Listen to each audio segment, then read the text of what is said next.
Doctor Dasoju Shravan ఎమ్మెల్సీగా right choice. That is KCR అంటున్న నిపుణులు. శాసనమండలి అంటేనే సామాజిక కార్యకర్తలు, విద్యావేత్తలు, మేధావులు, వివిధ రంగాల ప్రముఖులు ఉంటారు.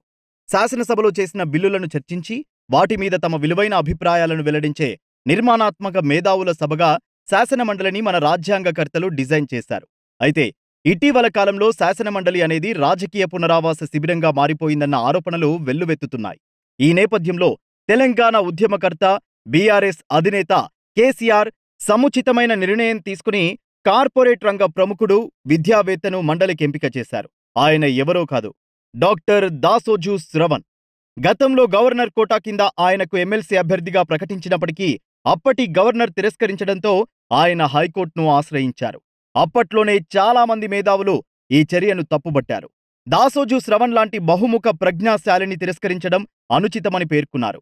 వాస్తవానికి దాసోజు శ్రవణ్ ఒక మంచి విద్యావేత్త, సామాజిక కార్యకర్త, కార్పొరేట్ ఎగ్జిక్యూటివ్ కూడా.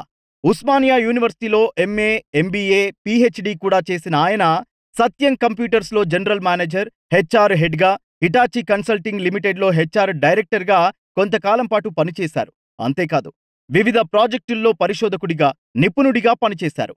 ఉస్మానియా విశ్వవిద్యాలయం ఇన్స్టిట్యూట్ ఆఫ్ పబ్లిక్ ఎంటర్ప్రైజెస్లోని సీనియర్ హ్యూమన్ రీసోర్సెస్ మేనేజ్మెంట్లో సీనియర్ అసిస్టెంట్ ప్రొఫెసర్గా వర్కింగ్ ఎగ్జిక్యూటివ్ల కోసం జనరల్ మేనేజ్మెంట్ కోర్సు నేర్పించారు.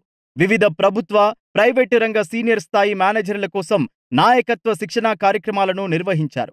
పబ్లిక్ పాలసీ డెవలప్మెంట్కు సంబంధించిన అనేక ప్రాజెక్టుల్లో పనిచేశారు.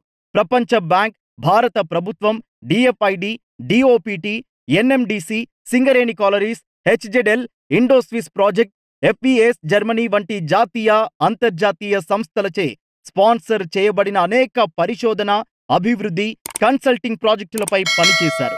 అడ్మినిస్ట్రేటివ్ స్టాఫ్ కాలేజ్ ఆఫ్ ఇండియాలో ప్రాజెక్ట్ అసోసియేట్ ఫ్యాకల్టీగా ఎఫ్ఈఎస్ జర్మనీ, ఇండోస్విస్ ప్రాజెక్టు మొదలైన జాతీయ, అంతర్జాతీయ సంస్థలచే స్పాన్సర్ చేయబడిన అనేక పరిశోధన, కన్సల్టింగ్ ప్రాజెక్టుల్లో పనిచేశారు. స్థూలంగా చెప్పాలంటే ఇంతటి అర్హతలున్న వ్యక్తి రాజకీయాల్లోకి రావడమే అరుదు. మరి అలాంటి వారు శాసనమండలిలో ఉంటే అర్థవంతమైన చర్చలు సాగుతాయనడంలో సందేహం లేదు. ఇప్పటిదాకా చాలా మంది రాజకీయ నాయకులకు మండలిలో అవకాశం కల్పించడమే చూశామని, కానీ ఇప్పుడు డాక్టర్ దాసోజు శ్రవణ్ లాంటి వారిని మండలికి పంపి కేసీఆర్ తన విఘ్నతను చాటుకుని ప్రజాస్వామ్య, రాజ్యాంగ స్ఫూర్తిని చాటుకున్నారని మేధావులు అభివర్ణిస్తున్నారు. అధికారంలో ఉన్న కాంగ్రెస్ ప్రభుత్వం దారి తప్పితే మండలి వేదికగా దాసోజు శ్రవణ్ తన వాగ్ధాటితో, తన అనుభవంతో నిలదీస్తారని అందరూ ఆశిస్తున్నారు. తెలంగాణ ప్రజల ఆకాంక్షలను ఆయన కాపాడుతారని అభిలాషిస్తున్నారు.